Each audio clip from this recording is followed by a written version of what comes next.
Hey, what's going on, guys? Welcome back to the channel. In this video, we're showing you how to remove a steering wheel without having a steering wheel puller and being in a salvage yard.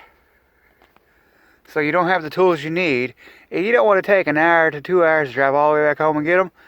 I'm going to show you how to remove a steering wheel in a salvage yard without having a steering wheel puller. First thing you got to do, take off the center nut holding the steering wheel on. Alright guys, once you get the nut off, and the steering wheel, like I said, it's been on there a long time, it's pressed on, it won't come off, won't break loose.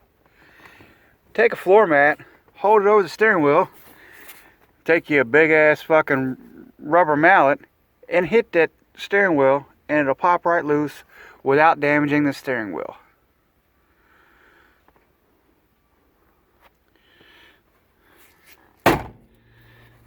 Once you give it a couple good whacks, guys,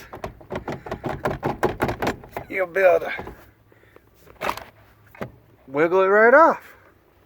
Oh, we left one clip plugged in there.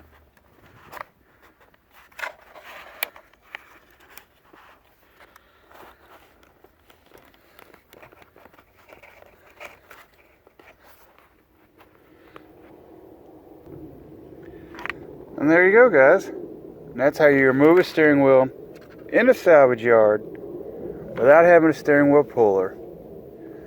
Sad. Just need a floor mat and a big ass rubber mallet. But you don't damage the steering wheel, so if you're trying to buy the steering wheel, now you can't. Hopefully that simple trick helped you all out. You found the video useful. If you did, smash that thumbs up button. If you're not subscribed to the channel already, go ahead and hit the subscribe button. Y'all have a great day.